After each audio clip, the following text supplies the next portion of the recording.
The day I walked into my father's boardroom as his biggest competitor, I watched his face drain of all color. 20 years of being told I wasn't smart enough had led to this moment. He had no idea the empire I built was designed specifically to destroy his. Hit like and subscribe if you've ever been underestimated by your own family. My name is Maya Brooks. I am 32 years old, and I live in Millbrook Heights, a small industrial town where everyone knows everyone else's business, except mine. For the past 5 years, I've kept the biggest secret this town has ever seen. And today, I'm finally ready to reveal it. The fluorescent lights in my childhood kitchen still flicker the same way they did 20 years ago. Nothing in this house has changed, including my father's opinion of me. Robert Brooks built Brooks Manufacturing from nothing, turning a small metal working shop into the largest employer in Millbrook Heights. He's the kind of man who measures success in square footage and quarterly reports, who believes respect is earned through profit margins and market share. I grew up in the shadow of his factory, watching smoke billow from the stacks that bore our family name. Every morning he'd leave at 6 sharp, coffee in one hand, newspaper tucked under his arm, ready to command his empire. Every evening he'd return with grease under his fingernails and stories about deals made and competitors crushed. Business is about being smart, Maya, he'd tell me during those rare dinners when work didn't keep him at the office until midnight. You need to think 3 steps ahead, see opportunities others miss, make decisions that weak people can't make. I absorbed every word, believing that someday he'd see that same sharpness in me. I studied his industry magazines, memorized the names of his suppliers, learned to read financial statements before I learned to drive. I thought I was preparing for my future role in the family business. I was wrong. The conversation that changed everything happened on a Tuesday in March. 3 weeks after my college graduation, I'd come home with my business degree, ready to start at the bottom and work my way up through Brooks Manufacturing. I had plans, sketched out in notebooks, ideas for efficiency improvements, strategies for expanding into new markets. Dad, I've been thinking about the new product line you mentioned, I said, spreading my research across his desk. I think there's a real opportunity in sustainable manufacturing. The market is shifting, and if we position ourselves now. He didn't even look up from his computer screen. Maya, sweetheart, I appreciate your enthusiasm, but manufacturing isn't for you. The dismissal stung, but I pressed on. I know I need to start at entry level. I'm not asking for special treatment. Just give me a chance to prove myself. That's when he finally looked at me, and I saw something in his eyes I'd never seen before. Pity. You're not smart enough for this business, Maya. This industry will eat you alive. Find something else. Something more suitable. The words hit me like a physical blow.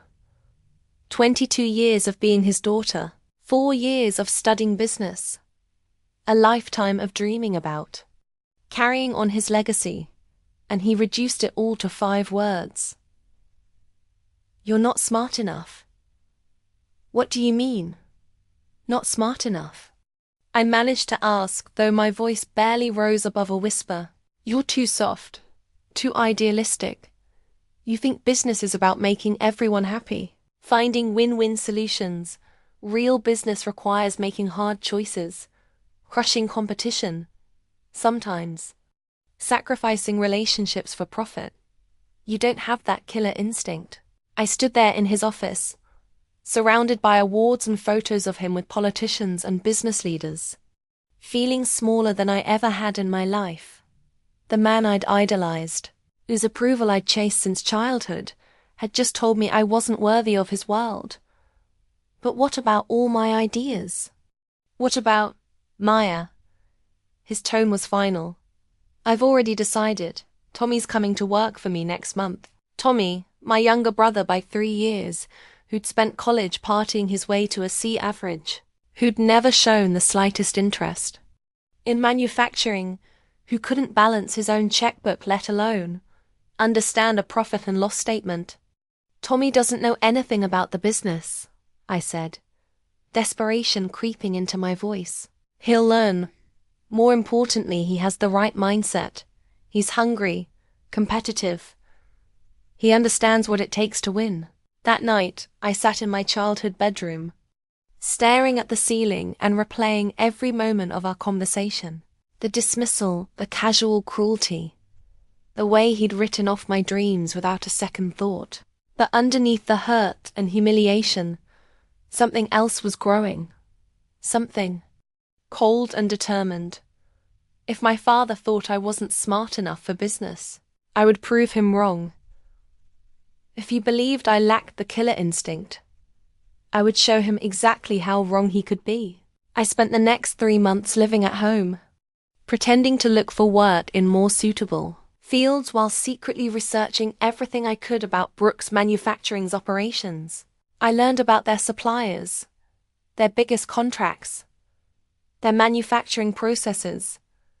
I memorized delivery schedules and identified inefficiencies my father was too set in his ways to see. Most importantly, I discovered their biggest weakness.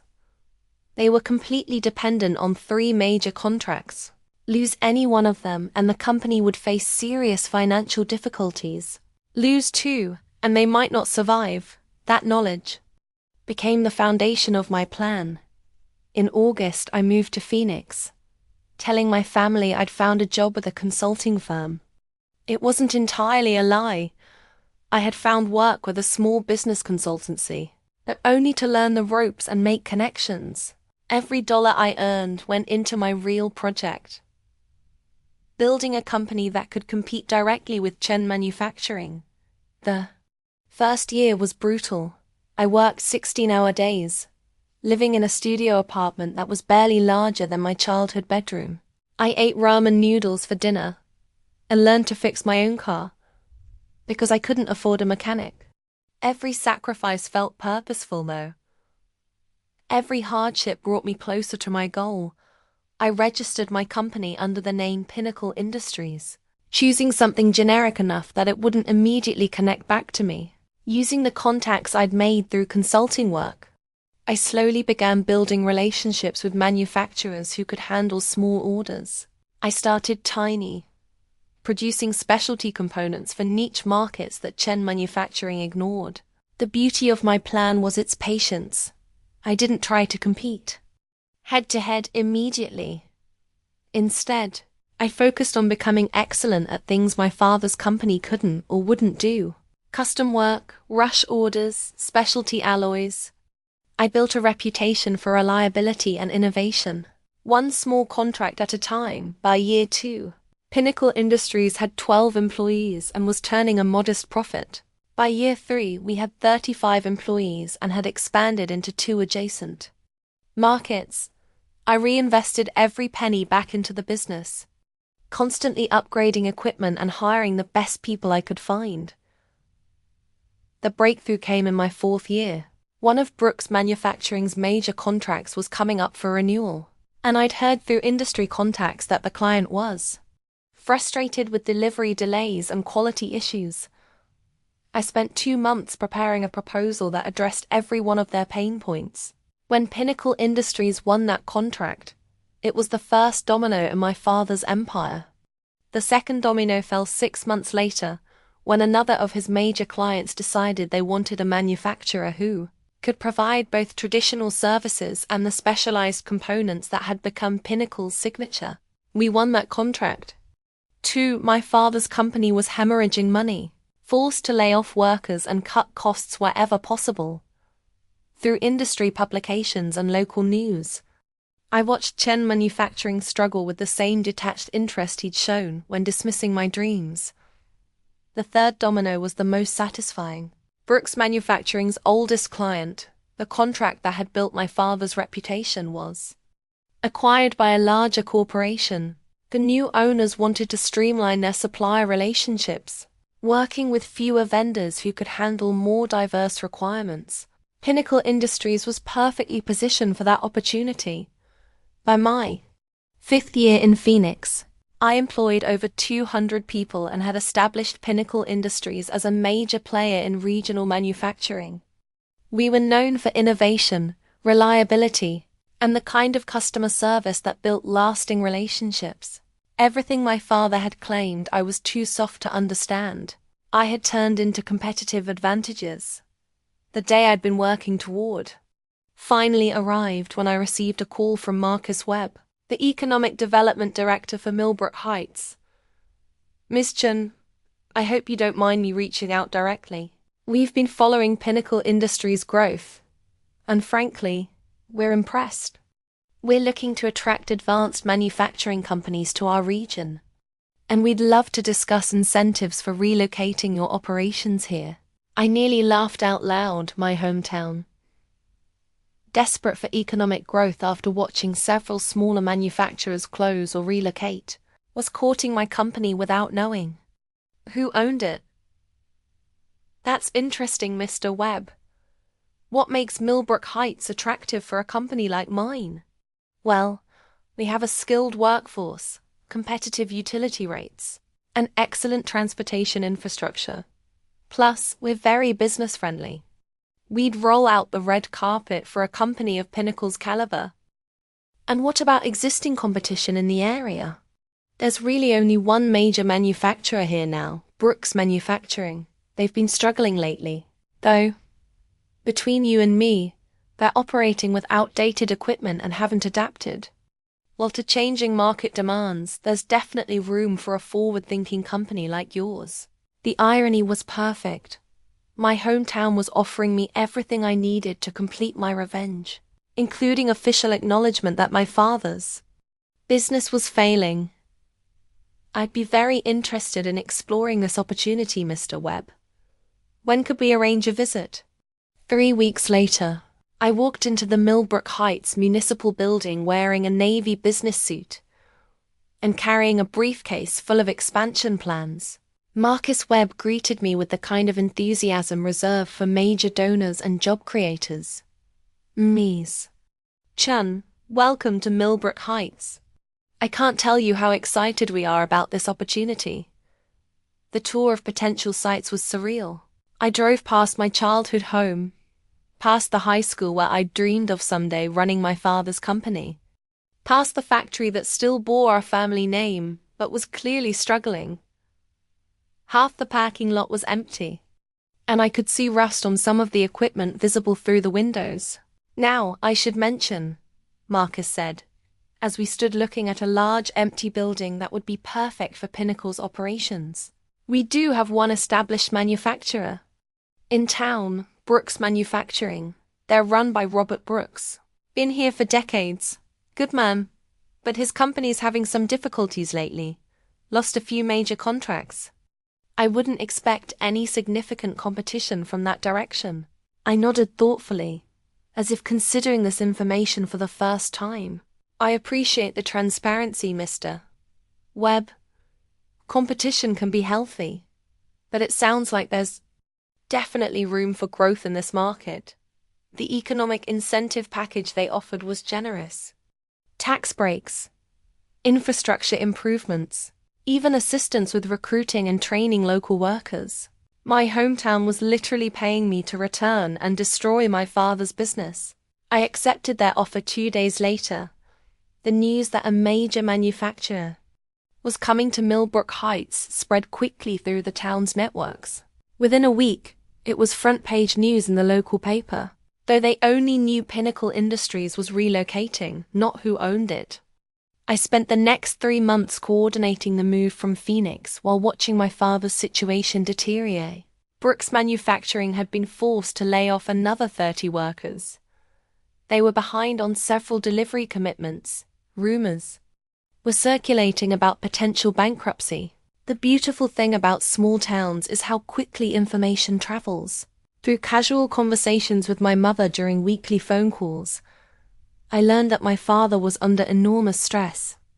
He wasn't sleeping well, had started smoking again, and spent most evenings at the office trying to figure out how to save his company. "He's just so worried about the business," my mother told me during one of our calls. These new competitors have been taking all his contracts. He keeps saying the market has changed, that customers want things he can't provide. That must be really difficult for him, I said, managing to keep my voice appropriately sympathetic. It is. You know your father, he's always been so proud of what he built. Watching it slip away is killing him. Tommy's been trying to help, but honestly, Maya, I don't think he really understands the business well enough to make a difference. Tommy? My younger brother, who'd been deemed worthy of joining the family business, simply because he was male, and supposedly had the killer instinct I lacked. From what I could gather, his contributions had been limited to alienating long-time customers. With his arrogance and making operational decisions that had accelerated the company's decline, maybe things will turn around, I said, knowing they wouldn't. I hope so. Your father keeps talking about this new company that's moving to town. Pinnacle Industries.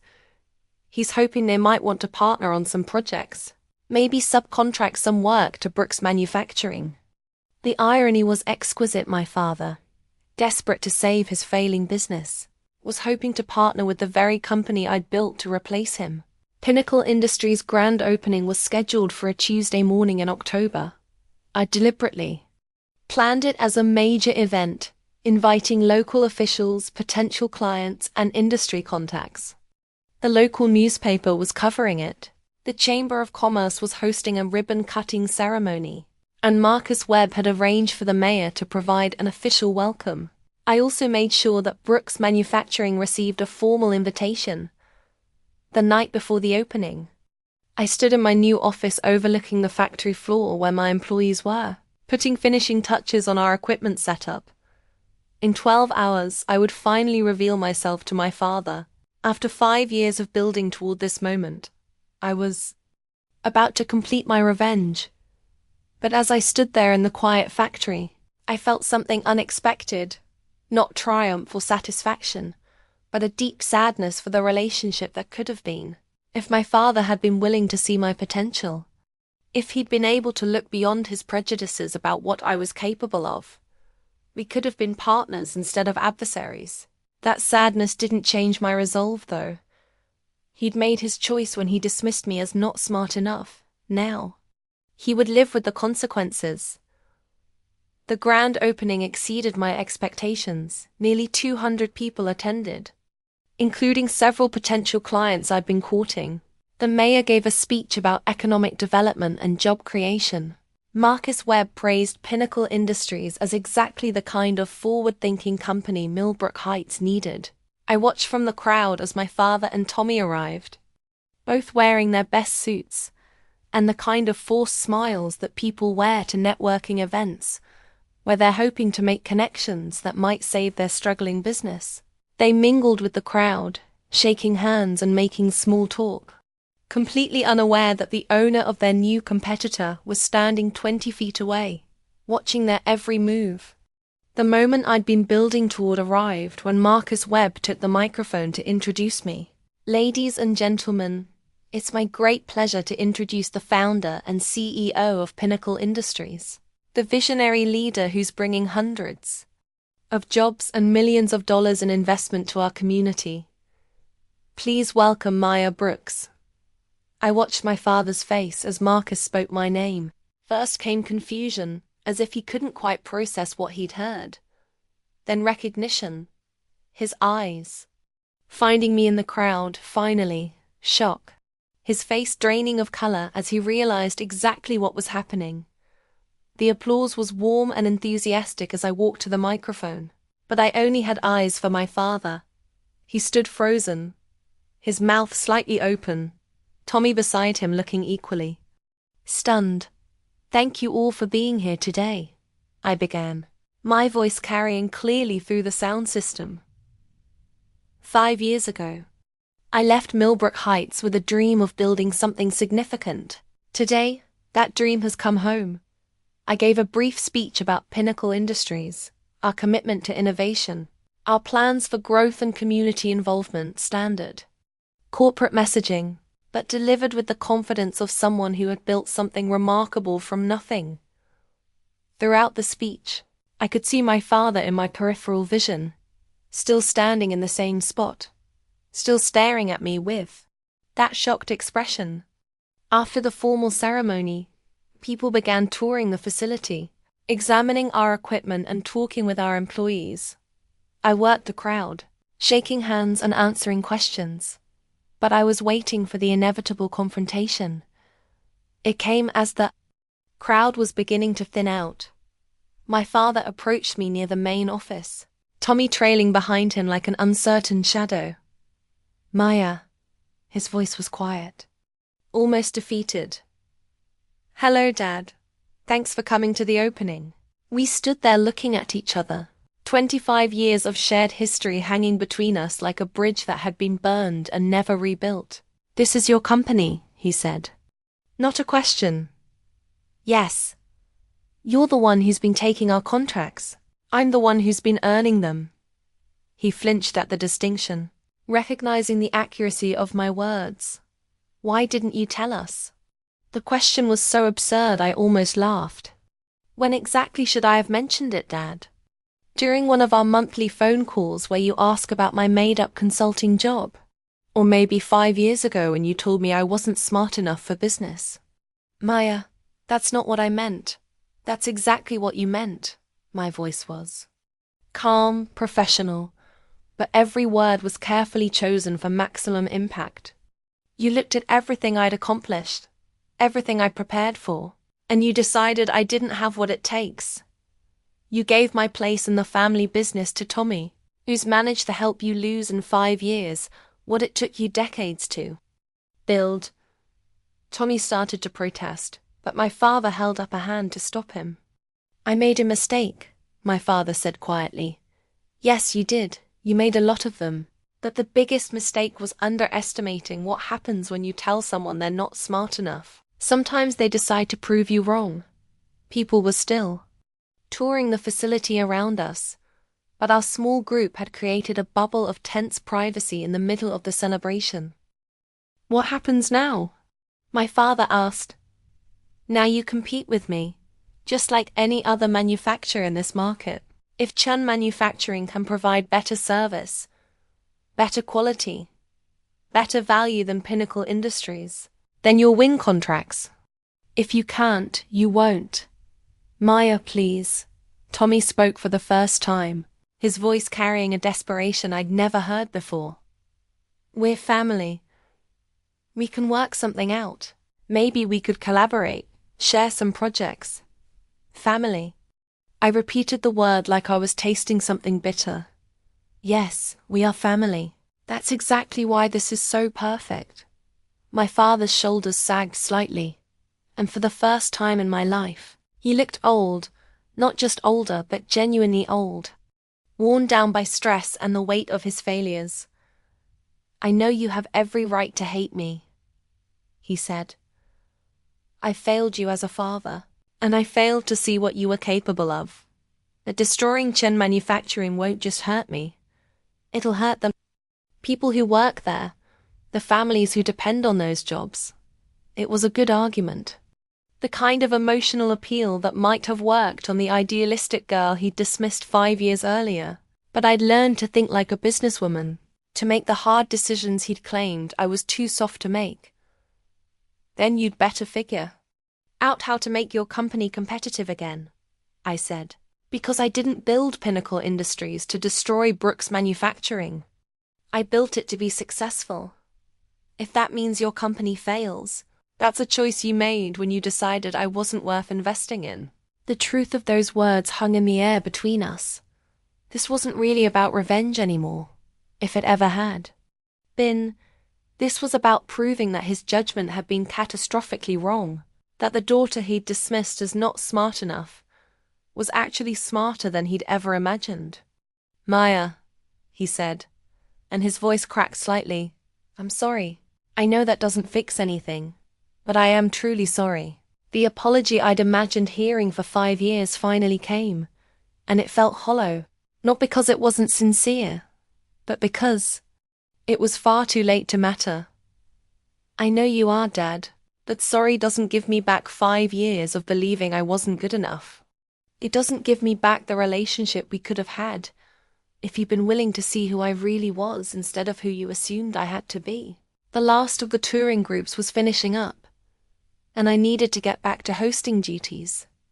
This conversation, years in the making, was drawing to its natural conclusion. I have to get back to my guests, I said. Thank you both for coming. I hope you'll consider us for any subcontracting opportunities Brooks Manufacturing might have available. The words were professionally polite, but their implications were clear.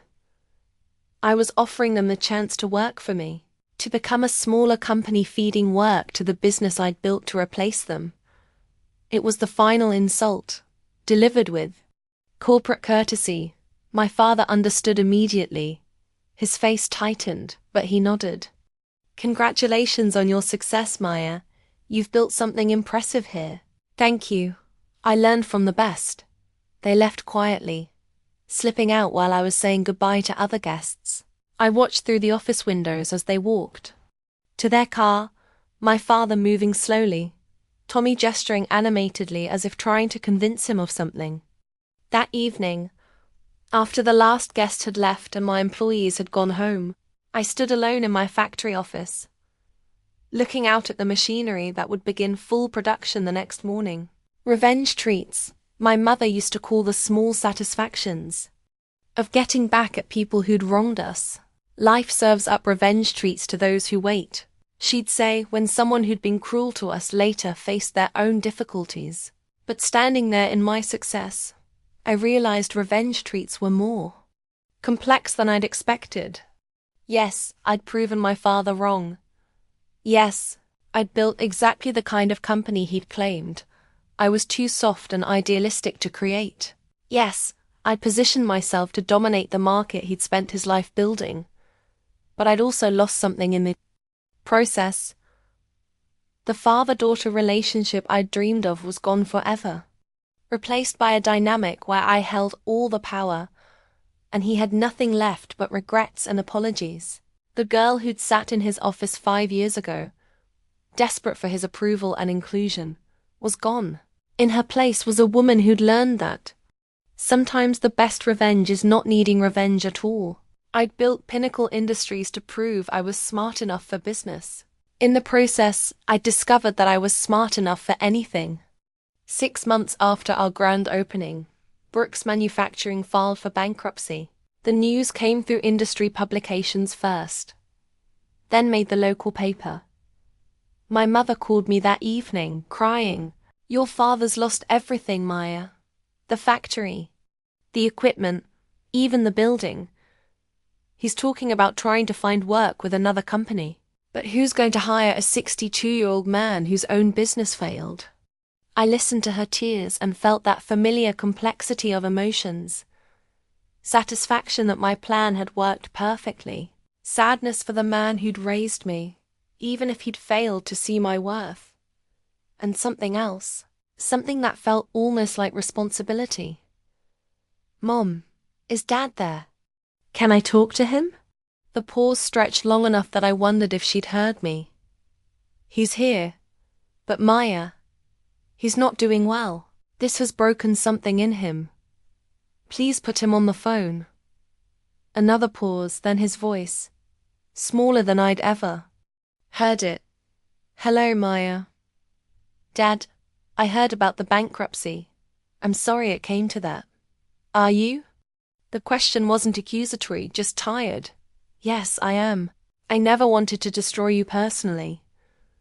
I wanted to prove you wrong about my capabilities. There's a difference. Is there? Because from where I'm sitting, it looks like the same thing." He had a point, and we both knew it. "Dad, I have a proposition for you." "I'm listening."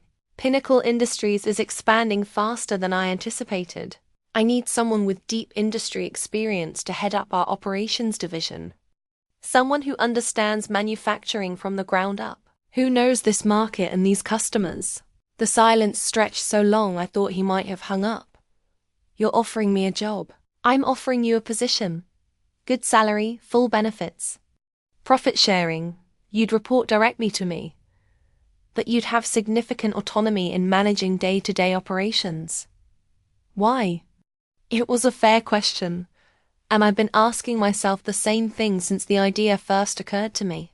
Because you were right about one thing, Dad. Business does require making hard choices, and sometimes the hardest choice is deciding that proving your point matters less than doing what's right. And what about Tommy? What about him? Would there be a position for him too? I smiled, even though he couldn't see it, even in defeat, even when I held all the cards. He was still trying to take care of my brother. If he can contribute value to Pinnacle Industries, then yes, but he'll have to earn his place here, just like everyone else. Another long pause. Maya, I don't know if I can work for my daughter. I don't know if my pride can handle that. Then don't work for your daughter, I said. Work for the CEO of a successful manufacturing company who happens to share your last name. Work for someone who learned about business by watching you build something from nothing. Work for someone who's smart enough to know that experience and wisdom have value, even when they come from someone who once made a terrible mistake. When he finally spoke, his voice was thick with emotion. When would you want me to start? That was 3 years ago, today.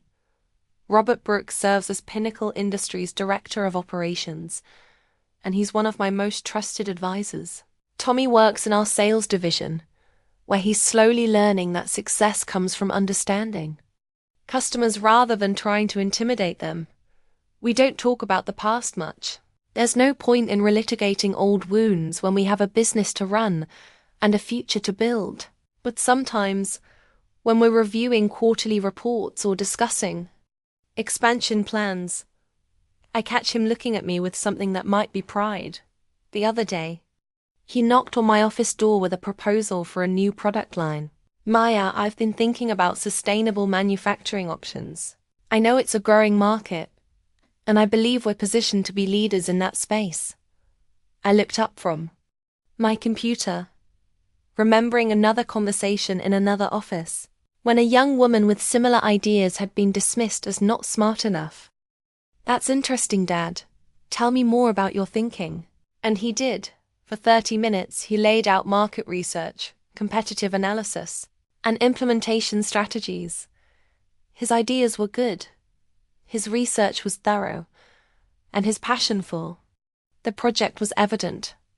I like it, I said when he finished. Put together a full proposal and we'll present it to the board next month. He smiled, the first genuinely happy expression I'd seen from him since before Chen Manufacturing started failing. Thank you for listening, he said. Thank you for bringing me a good idea. As he left my office, I realized something had shifted between us. We weren't trying to rebuild our old father-daughter relationship, because that relationship had been fundamentally flawed. Instead, we were building something new, based on mutual respect and shared goals rather than assumptions and expectations. I built Pinnacle Industries to prove I was smart enough for business. In the end, I proved I was smart enough for something much more difficult. Forgiveness. The revenge I'd planned was perfect, and it worked exactly as intended. But the real success came when I chose to transform that revenge into something constructive. My father learned that underestimating people has consequences. I learned that being right isn't always the same as being wise. Sometimes the best revenge treats are the ones you choose not to serve. But this story isn't quite finished yet. Last month, I received an invitation that would have seemed impossible 5 years ago. The Millbrook Heights Chamber of Commerce wanted to honor me as their Business Person of the Year at their annual gala. The irony wasn't lost on me. The girl who'd been told she wasn't smart enough for business was being celebrated as the most successful entrepreneur in her hometown. The ceremony was held at the Grandview Hotel, the same venue where my father had been honored with the same award 15 years earlier. I remember attending that dinner as a college student, watching him accept the crystal trophy with such pride, believing that someday I'd stand on that same stage. As I prepared my acceptance speech, I found myself thinking about circles and how life has a way of completing them in unexpected ways. I'd achieved everything I dreamed of and more. But the path had been nothing like what I'd imagined as that idealistic 22-year-old.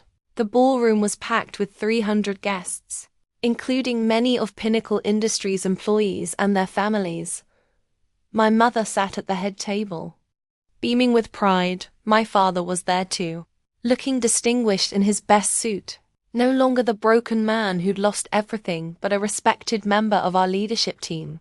When Marcus Webb introduced me, he recounted Pinnacle Industries' growth story, our community involvement, and our role in revitalizing Millbrook Heights' economy.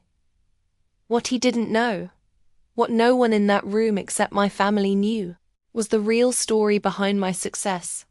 I walked to the podium carrying the same crystal trophy my father had received years earlier, but this one had my name engraved on it.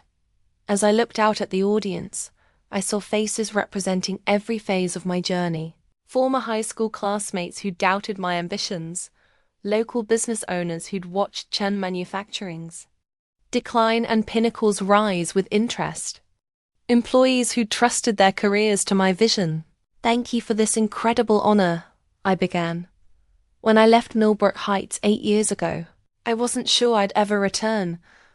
I certainly didn't imagine I'd return as the owner of a company that would employ 300 people and contribute millions of dollars annually to our local economy." The applause was warm and genuine. These people had watched their community struggle with factory closures and economic uncertainty. Pinnacle Industries represented hope, stability, and growth. But success isn't just about financial metrics or market share, I continued. It's about learning from failure, growing from rejection, and choosing forgiveness over revenge. It's about understanding that our greatest setbacks often become the foundation for our greatest achievements. I caught my father's eye as I spoke. He was listening intently, understanding the deeper meaning behind my words, even if no one else in the room did. 8 years ago, someone I respected told me I wasn't smart enough for business. That rejection hurt deeply, but it also motivated me to prove that intelligence isn't defined by other people's limitations. Sometimes the best thing someone can do for you is to underestimate your capabilities. The audience laughed, thinking I was making a general point about overcoming obstacles. They had no idea I was telling the story of this room, this town, this family. I've learned that true success isn't about beating your competition. It's about becoming so good at what you do that competition becomes irrelevant. It's about building something that makes your community stronger, that provides opportunities for others to succeed, that creates value beyond profit margins. As I spoke, I realized something profound had happened over the past few years. The anger and hurt that had fueled my initial drive for revenge had transformed into something more powerful, a genuine desire to build something meaningful and lasting. The young woman who left Millbrook Heights 8 years ago was trying to prove she was worthy of someone else's approval. The woman standing before you tonight has learned that the only approval that matters is your own, earned through hard work, integrity, and the courage to pursue your vision even when others can't see it. After the ceremony, the reception provided an opportunity for informal conversations with community members and business leaders, I found myself surrounded by young people, particularly young women, who were eager to hear about my path to success. "How did you know you could build something this big?" asked Sarah Martinez, a recent college graduate who worked in our accounting department. "I didn't know," I answered honestly.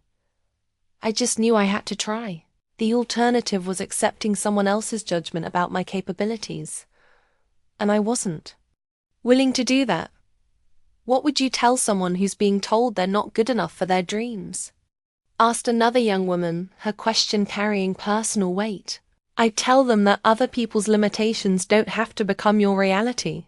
I'd tell them that the person who says you're not capable might be the same person who feels threatened by your potential. And I'd tell them that proving people wrong is satisfying. but proving yourself right is transformative. Later in the evening, as the crowd began to thin out, my father approached me near the dessert table. We'd worked together professionally for 3 years, but we rarely had personal conversations outside of family gatherings. "Maya, that was a beautiful speech," he said. "I understood what you were really saying." "Did you?" "You were talking about forgiveness, not just forgiving me for underestimating you, but forgiving yourself for carrying that anger for so long." His insight surprised me.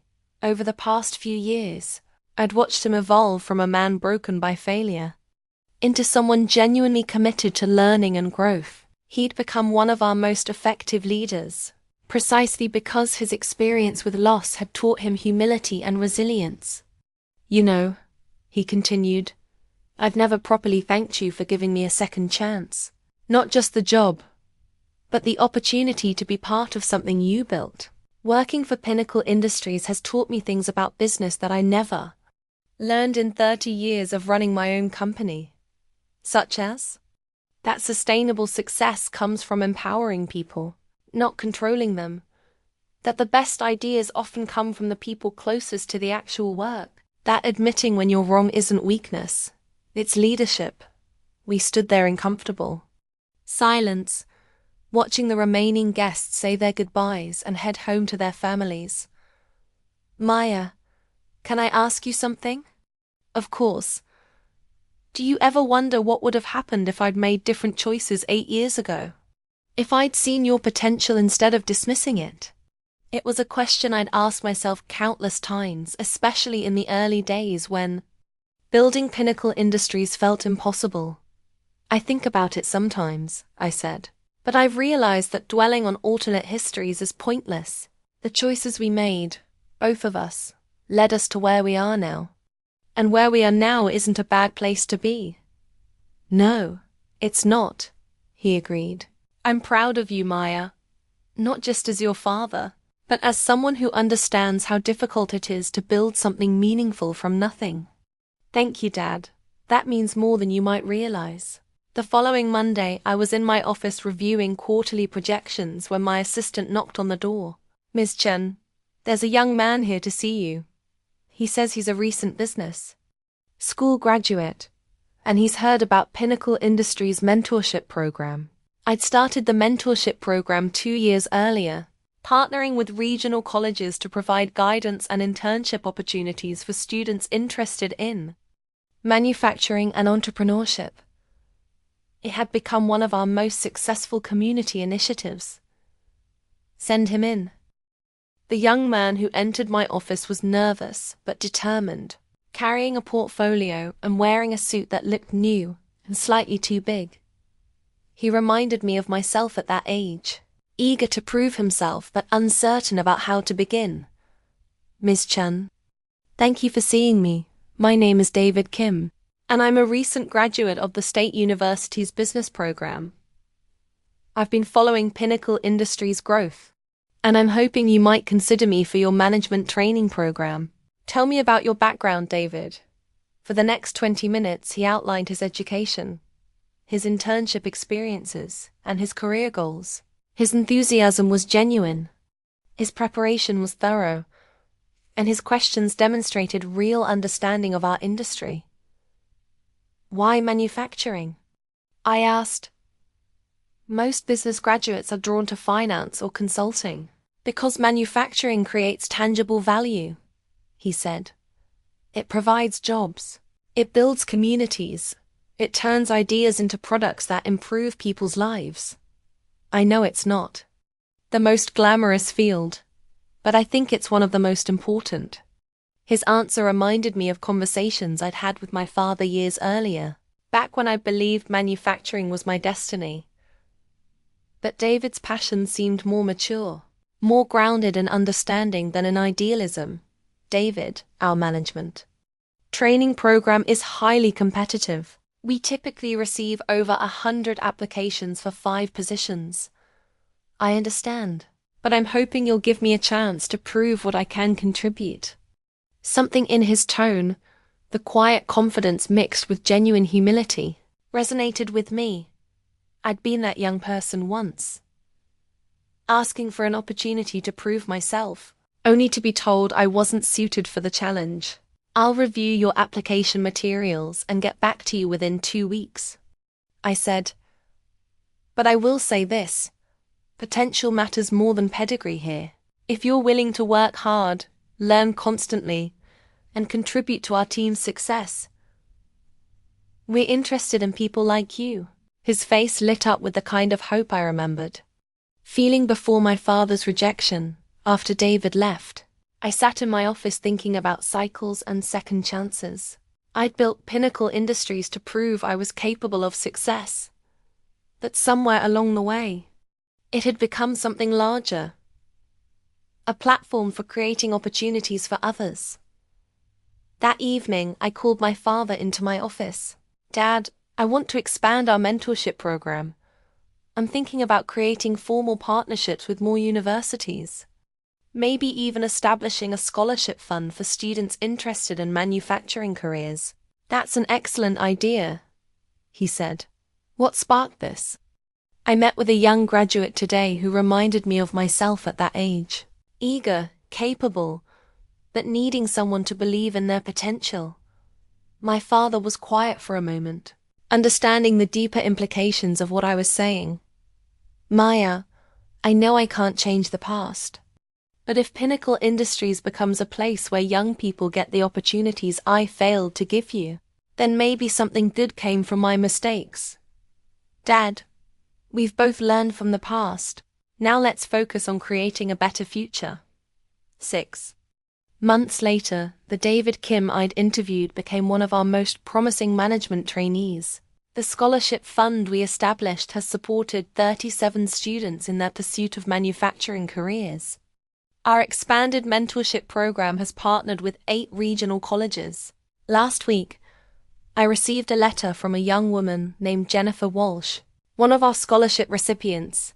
She wrote to thank Pinnacle Industries for the financial support, but more importantly, for showing her that it was possible to build something meaningful from nothing. Reading about your company's history and values has inspired me to think bigger about my own goals, she wrote. I hope that someday I can create the same kind of opportunities for others that Pinnacle Industries has created for me. Reading her letter, I realized that the story I'd been telling myself about revenge and proving people wrong had evolved into something entirely different. Pinnacle Industries wasn't just my response to being underestimated. It had become a platform for ensuring that other young people wouldn't face the same dismissal I'd experienced. The girl who'd sat in her father's office 8 years ago, desperate for his approval, had grown into a woman who understood that the most powerful revenge isn't destroying your enemies. It's making their limitations irrelevant through your own success. Sometimes the best revenge treats are the ones that transform into something sweeter. The opportunity to lift others up instead of tearing opponents down. Have you ever been betrayed by the people closest to you? Share your story in the comments. Someone out there needs to hear it.